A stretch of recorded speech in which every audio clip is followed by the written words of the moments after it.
If you looked at the Nasdaq Q midweek, you might have thought the party was finally definitively over. Oh, absolutely. But then Friday happened. Welcome to the Reserve of KAMBUF Financial News and Reports magazine, weekly market digest and investment analysis. It was a classic demonstration of volatility, really. Right. It proves that markets today are, they're driven more by these conflicting narratives than by just fundamentals alone. Yeah. It was certainly not a week for the faint of heart. Absolutely not. We are cutting through the noise today, specifically unpacking the comprehensive financial analysis from the KAMBUF reports for the week that just wrapped, November 17th through the 22nd. A huge amount of data. You send us this deep stack of data, technical setups, and our mission really is to translate all of that complexity into clear, actionable understanding for you. And we really need to, because this past week was the ultimate Jekyll and Hyde scenario. I mean, we saw serious heavy losses all the way through Thursday, Right. driven primarily by these almost existential fears around AI valuations. And Then Friday delivered a complete whiplash, just a dramatic, policy-driven rebound. that rebound was magnificent. It really did save the day. But it didn't save the overall scorecard, did it? No, not at all. And that brings us to the core questions the data forces us to ask. Why did strong corporate earnings, particularly from companies benefiting from AI, fail to boost the tech sector? Are we finally seeing some real institutional skepticism bleed into those high-flying AI stocks? And critically, when the institutional money fled those areas, where did it actually go? Where did it rotate? Yeah, where did it go for both defense and tactical growth? Well, to set the full context, we have to start with that weekly scorecard, because the daily recovery, it really masks the weekly damage. Okay. Even with that glorious Friday rally, and it was glorious, the Dow gained a solid 1.08%. S&P 500 jumped 0.98%. Pretty good day. A very good day. But all the major indices still finished the full 5 days deep in the red. That is the definition of being beaten down. It is. The Dow finished down 1.8% for the week. The S&P 500, it dropped 2.0%. And the Nasdaq Q. But the real concentrated pain, the point of maximum vulnerability, was in growth. The Nasdaq Composite suffered the largest decline, down a full 2.5% for the week. Wow. And that's the third week in a row, right? This marks the third. Let's lock in those final weekly figures again, because understanding that disparity between the daily close and the weekly performance is staggering. It really is. We saw the indices climb out of the hole on Friday, but my God, that hole was incredibly deep. The Nasdaq Q, despite that late bump, was crushed, down 2.5% for the 5 days. And the 2.5% drop tells us that the fear is specific, it's not generalized. But the real story of the turnaround, it happened late Friday afternoon, and it was entirely policy-driven. Sparked by comments from John Williams at the New York Fed. Exactly. The famous Fed flip-flop, which completely reset expectations. What exactly did Williams signal that was powerful enough to reverse that heavy selling we saw Wednesday and Thursday? He signaled potential support for a December interest rate cut, or at least a pause that was far more dovish than anyone expected. And this was crucial because it went against what Wall Street was saying. It directly contradicted recent guidance from major players. I mean, influential strategists at Morgan Stanley. Yeah. They had just removed their expectations for any December cut. They pushed it into next year. Well into next year. The market had spent the week pricing in higher for longer, driving rates up. And when Williams spoke, that entire narrative it evaporated instantly. The reaction must have been immediate, especially in those rate-sensitive sectors. Oh, immediate and sharp. I mean, sectors like real estate, home builders, they reacted with extreme force. We saw selected stocks like BLDR, DHI immediately jumped 6 to 7% on that news. Wow. It just shows you how desperately the market is awaiting any sign of a dovish pivot. So if we look beyond the indices, the true feeling of anxiety is measured by the VIX, right? The volatility index. Yeah. What do the reports show us about the volatility landscape? Well, the volatility landscape isn't just elevated, it's bifurcated. The standard VIX, it closed Friday at 20.78. And anything over 20 is a red flag. It's a key level, yeah. It typically indicates heightened uncertainty, but what's fascinating and far more instructive is the Nasdaq Q100 VIX. That's the specific gauge for the big tech and growth stocks. Precisely. And the Nasdaq Q100 VIX, it peaked during the week at a terrifying 32.72 on Thursday. 32, that's panic territory. That is a level characteristic of extreme panic-level fear in the tech sector. It then dropped about 11.5% on Friday, to close at 28.95. But even at 28.95, that's still fundamentally higher than the standard VIX at 20.78. What does that gap tell us? It tells us the uncertainty is highly concentrated in growth stocks. Institutional capital is currently looking at the tech sector as the primary risk source, much more than, say, industrials or healthcare. So the market's okay with the old economy, but it's really uneasy about the new one. Deeply uneasy about the valuation and stability of the AI-driven new economy. And the analysis also highlighted that the current VIX level, even for Friday's drop, is 43.25% higher year over year. 43%. Compared to November 2024. This confirms we are not dealing with a temporary scare. We're operating in a structurally elevated volatility environment. Okay, so shifting from volatility to valuation. The reports flagged an observation that should trigger alarm bells for every long-term investor. It connects us directly back to the dot-com era. This is, I think, perhaps the single biggest red flag in all the data we reviewed. According to the analysis, which cited Trivariate Research, the S&P 500 dividend yield has now fallen to a mere 1.15%. 1.15%. That's an astounding figure. How does that compare historically, and what's the implication here? That 1.15% is the lowest level we have seen since the peak of the dot-com bubble in the late 1990s. Wow. And the profound implication is this. For income investors, the market provides virtually zero compensation in the form of dividends for holding equity risk. So there's no cushion? None. But for the broader market, it implies that the entire current valuation, the price you pay, relies almost entirely on the expectation of massive, aggressive, and sustained future growth. In other words, every dollar you put into the S&P 500 today is a bet that the future will deliver dot-com level growth. That's it. And if that growth, which hinges on AI, fizzles out, the downside is severe. Precisely. This low yield means every dollar invested is betting almost purely on aggressive future growth. Historically, only massive paradigm shifts, like the internet in the late 90s, justified this kind of valuation stretching. And the question is AI truly that transformative or just an expensive buzzword? That's the question the market is struggling with right now. And that risk is compounded by the heavy concentration in the Magnificent Seven. If those few companies falter, the whole market gets dragged down. That's the structural risk we wrestle with daily. We see continued outperformance from a handful of megacaps, even when other parts of the market are weakening. Look at the year-to-date figures in the analysis. Okay. Palantir, PLTR, is up a staggering 107.2%. Wow. And Nvidia, NVDA, is still up 29.7% for the year. That's the core of the hardware excitement. But the concentration is starting to show deep cracks when we look at the other members of that group. It is. Apple, AAPL, which is a key anchor on the Nasdaq Q, is noted as being down 7.3% year-to-date. That's a huge disparity. It is. It confirms the risk isn't just tech risk, it's mega-cap tech concentration risk. And this means the overall S&P 500 and the Nasdaq Q are highly vulnerable to significant drawdowns if sentiment shifts against just these few market leaders. The rest of the market just can't absorb a serious decline in the leaders. Not at all. Which is why the tactical strategy recommends a 60% cash position. Despite all the volatility and the valuation fears, Q3 earnings were actually quite healthy. That's the ultimate market paradox right now. It is. The economy, corporate profits, they're stable.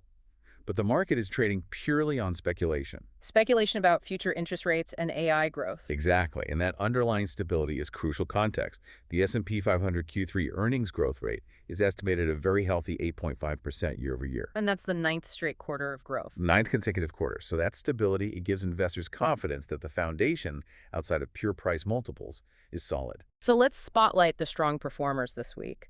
The names that are actively leveraging AI, not just in their marketing, but in their bottom line. Intuit, INTU, was a massive winner. It beat expectations with an EPS of $3.34. Revenue was up an impressive 18% year over year. And the engine behind that wasn't just tax season. Not at all. The primary driver was the increased adoption of their AI tools, especially among mid-market businesses, using products like QuickBooks and TurboTax. It shows that practical, enterprise-level AI is already boosting productivity. That's the tangible ROI the market wants to see. Who else showed that kind of strength? Cognizant Technology Solutions, CTSH, was another strong one.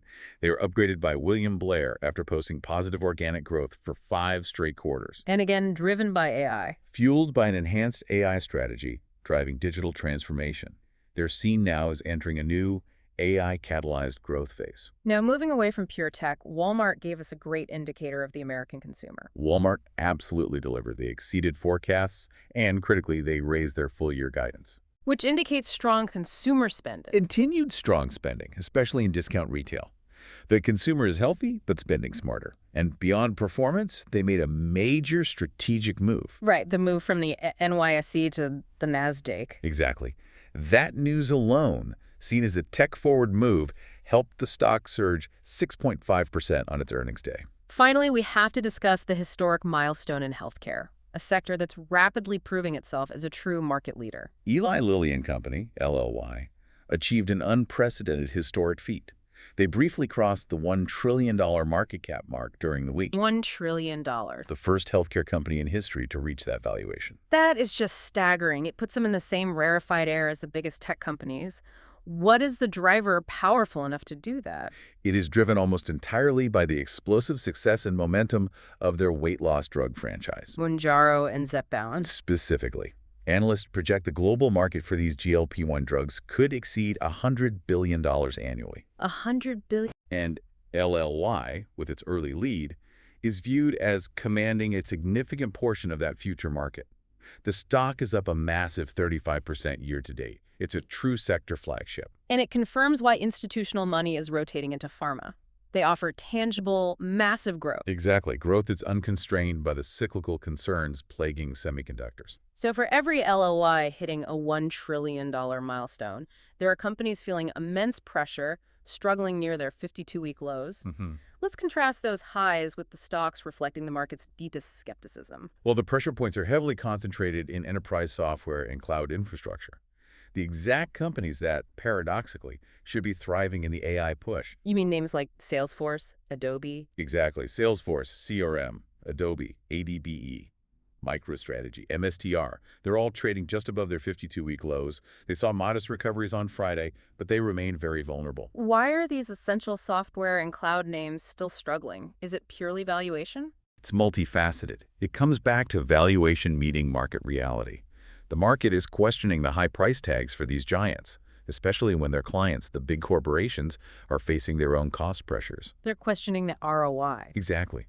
The enterprise sales cycle is slowing down, and the promise of AI integration hasn't yet translated into the rapid increased spending that Wall Street priced in. The single biggest daily loser in the S&P 500 this week was Oracle, or RCL. A dramatic decline, down between 5.7% and 6.0% on Friday alone. That pushes the stock down roughly 28% in just the past month. Oracle is the perfect case study here. It is. It's what happens when the market doubts your CapEx strategy. The concerns are acute. The market perceives a high valuation, and the company has taken on substantial borrowing to fund its massive data center build-out. So investors are asking the hard questions. They're asking about the timeline and the certainty of the return on those huge investments. They are paying the price for the AI boom without yet showing the profit justification for it. And if we look at the year-to-date worst performers in the S&P 500, the losses confirm weakness in some very specific segments. You're absolutely right. The list is incredibly telling. The Trade Desk, TTD, in digital advertising, is down 53.5% year-to-date. That reflects softness in corporate ad spending. Exactly. And Lululemon, LULU, is down 47.1%. That confirms that discretionary spending is shifting away from high-end luxury goods. Back to the strength of Ross Stores. Precisely. And we also see energy-related tech struggling. Enphase Energy, ENPH, is down 45.1%. That's facing headwinds from high interest rates. High interest rates impacting home solar loans combined with regulatory pressures. It just confirms that outside of the Mag 7 winners, high growth, cyclical, and especially luxury discretionary segments are struggling severely. Let's return to the elephant in the room, Nvidia, NVDA. It remains the undisputed volume leader, 346.3 million shares traded on Friday. Huge volume. Yet despite its centrality to the AI boom, the stock closed down nearly 1% and showed weakness all week. This is the core of the market's conflict. The NVDA paradox perfectly encapsulates the current market tension. It's the most actively traded stock globally, showing continuous interest. Yet, the price action is stalled. And the conflict is between the analyst's certainty versus the market's skepticism. That's it. The fundamentals couldn't be stronger, right? Yeah. The analysts are universally bullish. Very bullish. Raymond James, for example, they resumed coverage on NVDA this week with a strong buy and a massive $272 price target. And what's their rationale? That NVDA has unique positioning in the AI industrial revolution, that they're the undeniable leader in the AI factories build-out. They argue the fundamentals are rock solid. So we have undeniable bullish fundamentals, analyst backing, and yet the stock is struggling. Why the hesitation? This comes back to valuation. This stock's inability to rally despite blowout fundamentals is the most compelling evidence that the AI bubble concerns have resurfaced and are now dominating price actions. And the core fear is CapEx. The core investor fear is capital expenditure. These are the billions of dollars that the major tech companies, the hyperscalers, Google, Amazon, Meta, Microsoft, spend on building infrastructure. On NVDA chips. Critically, on NVDA chips. And the market is fearful that the required CapEx from these hyperscalers may exceed the speed at which that infrastructure translates into sustainable immediate profit. So the fear is, are the hyperscalers spending $10 billion to make $5 billion in the short term? That's the question. And if they are, NVDA, as the main beneficiary of that spending, takes the hit on the perception of future growth. Exactly. It's a classic late-cycle investment concern. It ties right back to that 1.15% dividend yield. If the entire market valuation is predicated on massive future growth, and the primary engine of that growth, which is hyperscaler CapEx, starts slowing down, then the fear of a correction is magnified. They love the company, but they hate the price and the risk profile right now.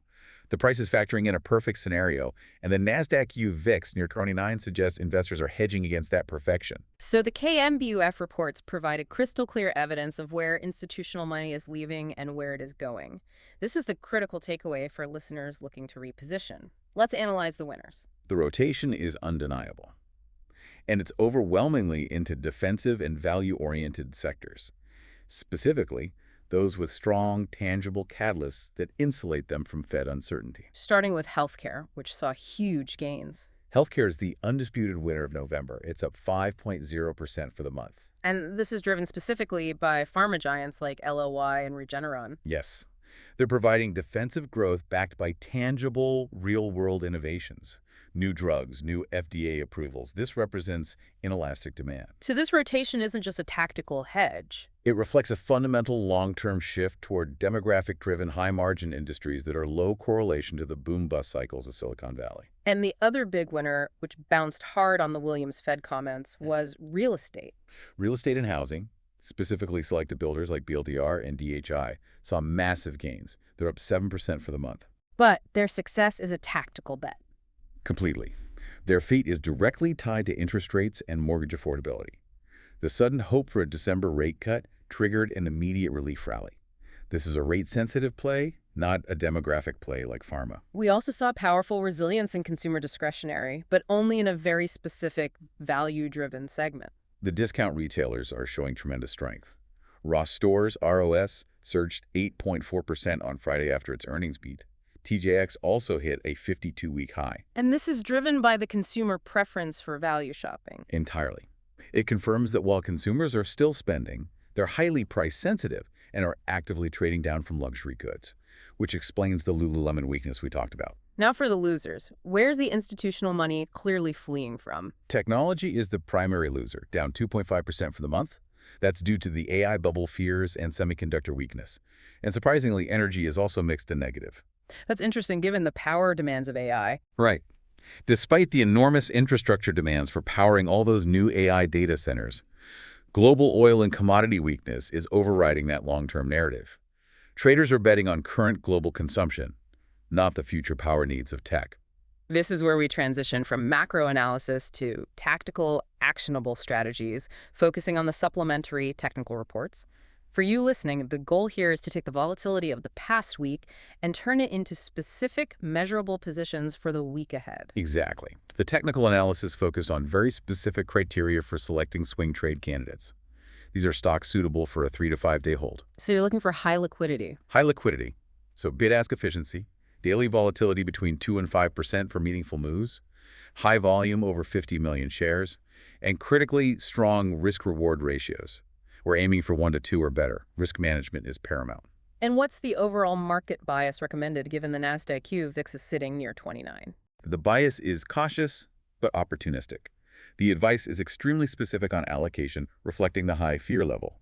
They're recommending you maintain 60% cash. 60%. Reserve 30% for high-quality long positions based strictly on technical support bounces, and keep 10% allocated to hedges, like puts or short positions. So you want protection, but you also want to be ready to strike. Perfectly positioned to strike when those high-quality stocks hit key, institutionally defined support levels. Okay, let's break down the top 5 stock recommendations for the coming week, detailing the rationale and, crucially, the technical reasons for the specific entry and exit points. Starting with rank 1, still the volume king, Nvidia, NVDA. So the rationale here is essentially betting that the market overreacted, that the strong fundamental case will eventually win out. Precisely. They view the post-earnings pullback as a prime buying opportunity. They're banking on that Raymond James strong buy rating and some short squeeze potential. The recommended entry range is $175 buy to $177 on. And the target? The initial target is $185, aiming for the previous resistance level. Now let's talk risk control. The non-negotiable stop loss is set at $168. Why 168 specifically? That seems very tight for a name this volatile. Well, $170 acts as a major psychological support level. It's a round number. But $168 specifically aligns with the 50-day exponential moving average, the EMA, on the daily chart. And institutions defend that level. Rigorously. If the stock breaks below that moving average, it signals a systemic failure of technical support, and the trade is immediately invalidated. That gives us a 1 to 1.7 risk-reward ratio. Moving to rank 2, Alphabet, GOGL, which got that Loop Capital upgrade. This is a classic fundamentals-driven technical play. It's benefiting from the rotation out of the more volatile tech like NVDA and into high-quality infrastructure like Google Cloud. Loop Capital raised their target to $320. So what's the entry? The recommended entry range is set slightly below the current price at $295 and $298. The idea is to catch a slight pullback before the next move up. The target is $310, with a hard stop loss at $285. What's the technical significance of that $285 level? $285 corresponds to the bottom of the recent 2-week consolidation channel. It's the strong support established during the last market correction. If UOGL loses $285, it signals a deeper correction is probably underway. This setup offers an excellent 1 to 2.3 risk-reward. Rank 3, firmly in that defensive rotation theme. Eli Lilly, LLY, the $1 trillion flagship. LLY is the prime example of institutional conviction. The momentum from the weight loss drugs is so strong that any dip is seen purely as a buying opportunity. So you're buying the dip. Traders are advised to enter between $1,040 and $1,050, targeting the new high resistance at $1,085. The stop loss is set just below a key weekly pivot support at $1,010. Rank 4 brings us to that thriving value segment, Raw Stores, Arrest. Arrest jumped 8.4% on Friday on its earnings beat and raised guidance. They are fundamentally positioned for the value-seeking consumer. The strategy is to enter on a slight technical pullback to the $180–185 range. After that huge jump. A natural reversion. The target is $197, with a stop loss set at $170. That $170 stop feels relatively wide. What's the thinking there? Because the gain was so aggressive and gap-driven, the stock needs a little room to consolidate without immediately breaking the trade. $170 protects against a full gap fill, but allows the stock to retest the immediate pre-earnings high. This delivers the best potential risk-reward on the list, a strong 1 to 2.5. And finally, rank 5, the other major pharmaceutical leader, Regeneron. REGN. REGN has a clear, powerful catalyst. The EYLEA HD FDA approval gave the stock a 5% boost. This places them squarely in that healthcare leadership rotation. Okay, what are the levels? We're looking for an entry between $605 and $615, targeting $640. The stop loss is set at $575, which aligns with the bottom of the technical range right before the FDA announcement. The risk-reward is 1 to 1.6.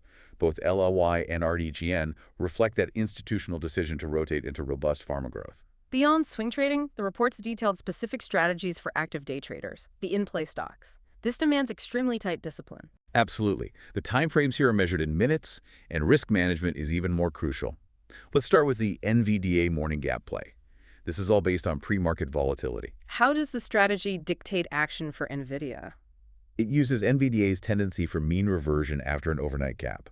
So if NVDA gaps down to the $174, $176 support level in the morning, that is a buy opportunity. You target a rebound back toward the day's open. And if it gaps up? Conversely, if it gaps up significantly, say to $182 or higher, traders are advised to sell into that strength, expecting a morning reversion back down as profit takers step in.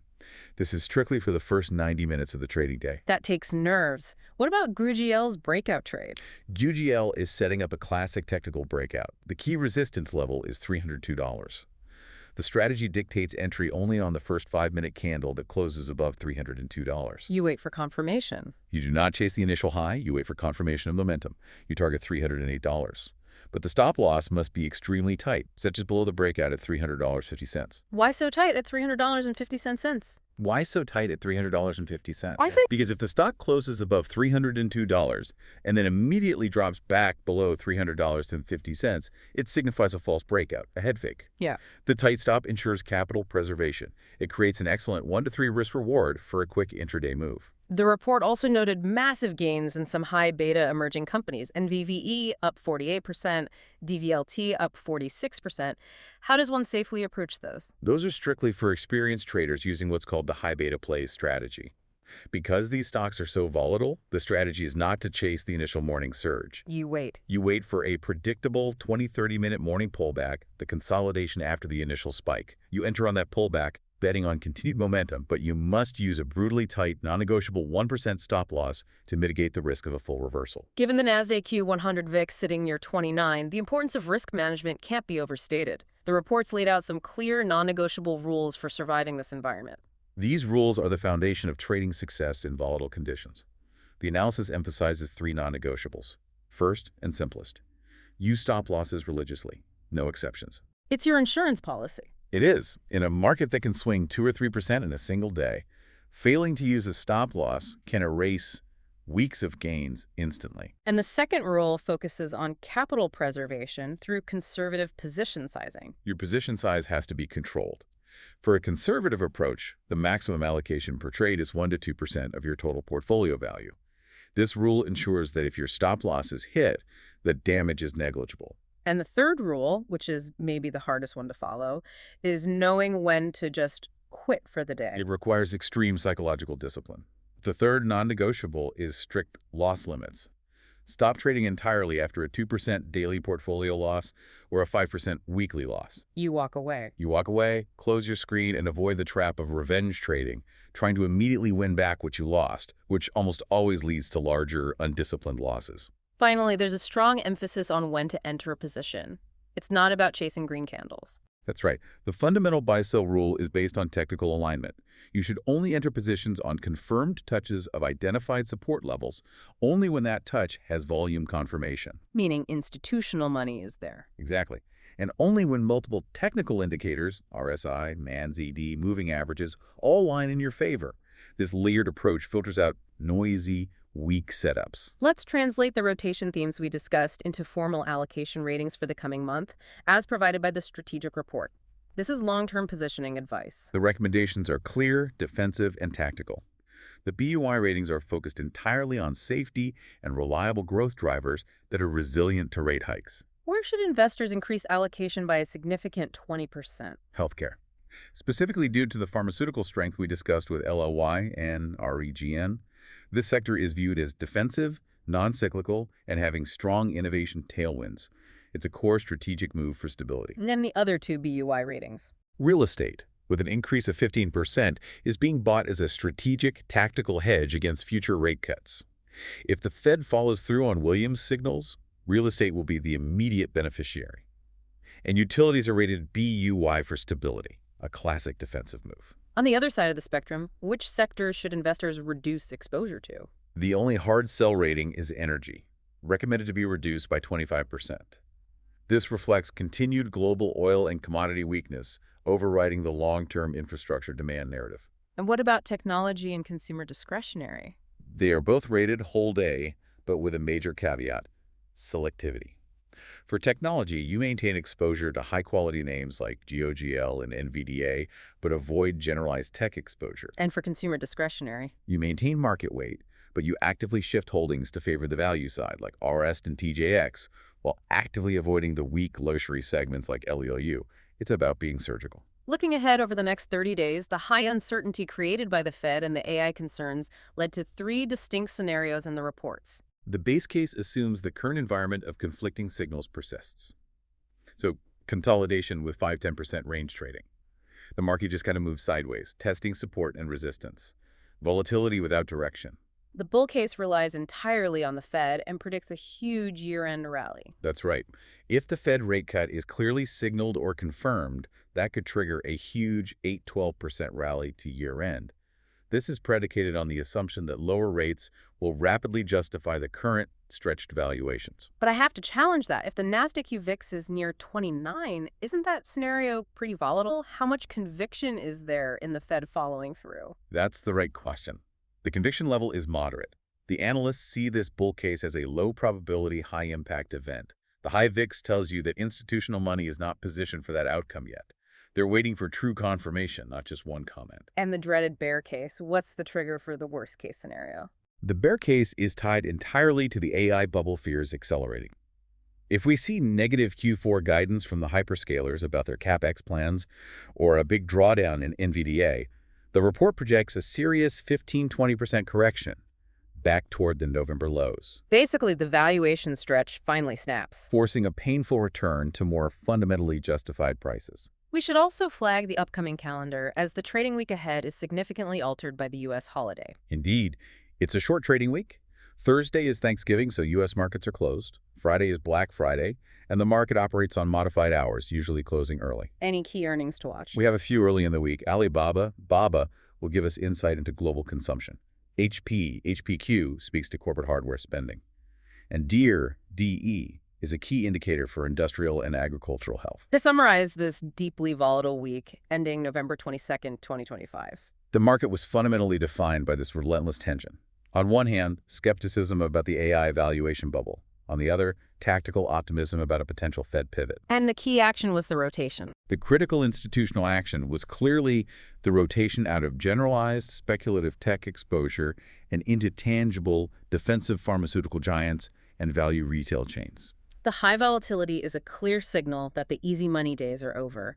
In an environment where the Nasdaq UF is near 29, chasing momentum without a disciplined plan is a recipe for disaster. Absolutely. The core lesson here, driven home by the analysis we reviewed, is that discipline, adhering to specific technical entry points, and most crucially respecting preset stop losses are more critical now than at any point in the last year.